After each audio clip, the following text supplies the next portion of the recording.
কি একটা রিস্কে পার হইলাম রে। কাজটা উচিত হইল না? উচিত হয়নি, টোটালি উচিত হয়নি, বুঝতেও পারিনি। না, ওই ড্রাইভারের সেন্স ভালো, ও ব্রেক করে ফেলছে। Good good. হ্যালো ডিয়ার, আসসালামু আলাইকুম। This is Mohammad Arif Suleman. Welcome to my channel mass rider. আশা করি আপনারা সবাই ভালো আছেন। আল্লাহর অশেষ মেহেরবানি, আমিও ভালো আছি। আজকে একটা নতুন দিন, একদম ফ্রেশলি আপনাদেরকে ওয়েলকাম করছি আজকে আমার ডেইলি লাইফ ব্লগে। আজকে আমি সকালবেলা ঘুম থেকে উঠে একটু তাড়াতাড়ি উঠছি, উঠে ভিডিও এডিট করতে বসি। এডিট করতে করতে কখন যে 9টা বেজে গেছে আমার খেয়াল নাই।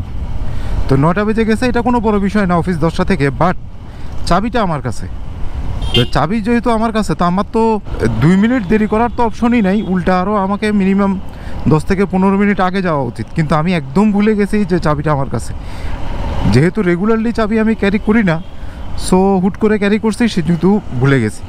আর ভুলতাম না, ওই ভিডিও এডিটে বসলে আসলে সময় কোন দিকে চলে যায় এটার কোনো হুঁশ জ্ঞান থাকে না। সেজন্য একটু ফাস্ট চালাবো, বাট এত বেশি ফাস্ট চালানো যাবে না যে আমি পৌঁছাইতেই পারবো না। পৌঁছাই মতো করে ফাস্ট চালাবো।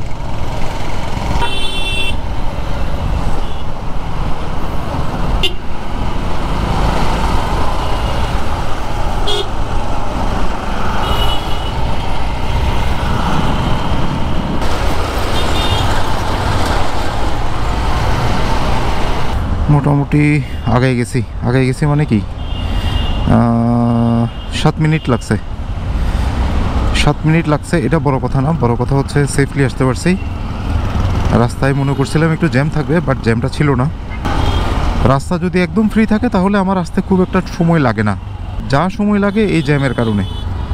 এখন আমি টাইগার পাস মোড়ে আছি। এই মোড়গুলোর জ্যামটা হচ্ছে নাথিং এলস, অনলি ফর এই যে এই মোড়ের মধ্যে যে বাসগুলো দাঁড়ায়, সিটি সার্ভিসের বাসগুলো একদম রাস্তার উপরে দাঁড়ায় থাকে।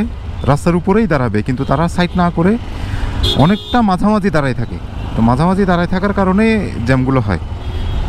আর একদম টার্নিংয়ে দাঁড়ানোর কোনো যুক্তি নেই, মানে according to the traffic rules. আমাদের এখানে তো রুলসের প্রয়োগটা অনেক কম হয়। প্রত্যেকটা মোড়েই কিন্তু আছে, যাত্রী ছাউনি আছে ম্যাক্সিমাম। সেগুলো মোড়ের একটু আগে হয় অথবা মোড়ের একটু পরে হয়। আমাদের যারা সিটি সার্ভিসের বাসগুলোর যারা আছে, তারা ওইসব যাত্রী ছাউনি দাঁড়াইতে খুব একটা স্বাচ্ছন্দ্য বোধ করে না, দাঁড়ায়ও না। প্যাসেঞ্জার যারা আছে, অর্থাৎ আমরা সাধারণ প্যাসেঞ্জার যারা আছি, আমরাও কেমন জানি ওই যে মোড়ের মধ্যেই দাঁড়াতেই পছন্দ করি। তো যার ফলে তারাও ওই মোড়েই দাঁড়ায় যায়। তো এরকম মোড়ে যদি বাস দাঁড়ায় যায় তাহলে জ্যাম তো হবেই। এই যে যেমন উনি রাস্তার উপরে দাঁড়ায়, প্যাসেঞ্জার নিচ্ছে, এদের কারণেই তো আমরা রাস্তায় যানজটে পড়ি। এনিওয়ে, চলে আসছি অফিসে। পরবর্তী কার্যক্রম আজকে বের হবো কি হবো না কিছুই বলতে পারতেছি না, দেখা যাক। এখন 11:30, অফিস থেকে বের হয়েছে। ইমার্জেন্সি একটু জিসি যাইতে হবে। জিসিতে কিছু কাজ আছে। মাসের শেষ দিকে আমাদের একটু কাজের প্রেশার থাকে। মাসের শেষে আমাদের ব্যস্ততাটা আসলে এই লেভেলের থাকে যে আমরা ছুটিও নিতে পারি না। তা আজকে তো অলরেডি 28 তারিখ, যদিও এই মাসটা 31শে মাস, এটা হওয়াতে একটু সুবিধা হয়েছে। 31শে মাস হইলে একটু বরকত হয় সময়ের। ফ্লাইওভারের নিচে যে বাগানটা আছে, এই বাগানে আবার পানি ছড়ানোর জন্য অটোমেটেড সিস্টেম করা আছে। ঝর্ণার মতো ঘুরে ঘুরে ঘুরে ঘুরে পানি দেয়। এদের পানিগুলো আবার মাঝে মাঝে রাস্তায়ও আসে। যে পানি দেওয়ার সিস্টেমটা আছে, এটা ভালো, গাছগুলো সতেজ থাকে। আর তাছাড়া এমনি যদি ম্যানুয়াল হইতো তাহলে কখন আসতো, কখন পানি দিত। আর এখন এক জায়গা থেকে সুইচ অন করে দিলেই অটোমেটিক্যালি ঝর্ণাগুলো চালু হয়ে যায়, তখন পুরো বাগানটাতে পানি দেওয়া হয়ে যায়।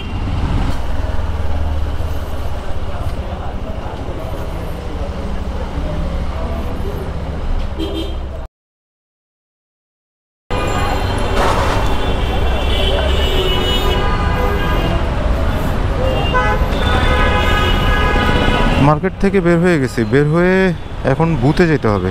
কারফিউর পর থেকে যখন নেটওয়ার্ক বন্ধ ছিল তখন থেকে আর বুথে যাই নাই। নেটওয়ার্ক বন্ধ ছিল বিধায় বুথে টাকা পয়সার লেনদেন হয় নাই। এখন এমনিতে এদেরকে জিজ্ঞেস করছি, এরা বললো যে বুথ চালু আছে, এখন দেখতে হবে। সিটিতে রাইড করে যদি কেউ বাইকের মাইলেজ মাপতে যান তাহলে ধরা খাইতে হবে, কারণ এই ধরনের জ্যামে থেকে আমাদের যে মাইলেজের এক্সপেকটেশন যে আমি এত মাইলেজ পাই বা এই বাইকে এত মাইলেজ পাওয়া যায়, এটা এই সিটিতে রাইড করে এটা কখনোই বোঝা যাবে না। এই যে 10 সেকেন্ড 5 সেকেন্ড দাঁড়ায় আছি, আবার 10 সেকেন্ড 5 সেকেন্ড যাচ্ছি, তো এভাবে করে তো আসলে স্টার্ট বন্ধ করা যায় না।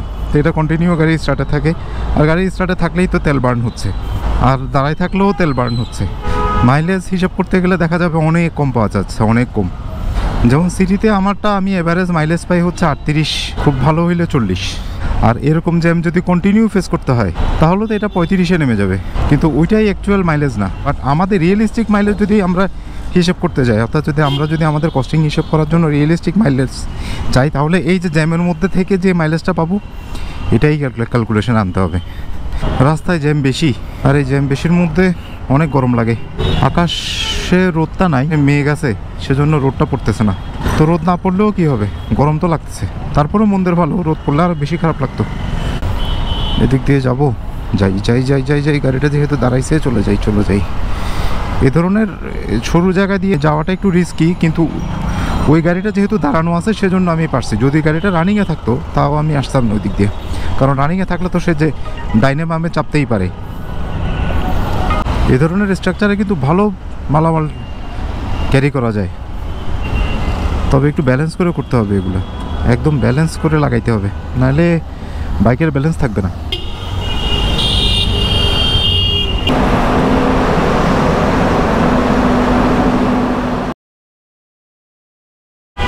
অফিস শেষ আজকের মতো। আজকেও স্বাভাবিক সময় হচ্ছে একটু আগেই বের হয়েছি। এমনি রেগুলার টাইমে আমাদের বের হইতে 8টা বাজে।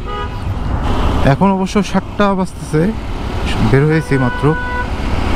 এখন অন্য কোনো কাজ অবশ্য নাই আর। এখন যাব বাসায়। বাসায় যাওয়ার আগে একটু রাইড করতে ইচ্ছে করতেছে রাতের বেলা।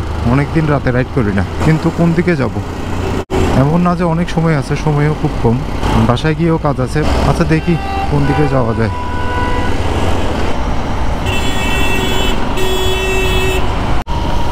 ফ্লাইওভার দিয়ে উঠে গেছি আজকে নিচে দিয়ে আর যাই নাই। এখন অবশ্য অন্য কোথাও যাওয়ারও নাই, বাসায় চলে যাব। কিছু কাজও পেন্ডিং আছে।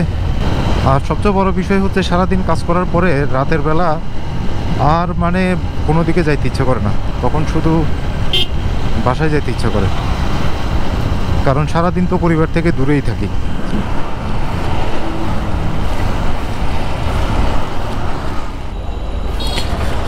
ওকে, বাসার দিকে চলে আসি।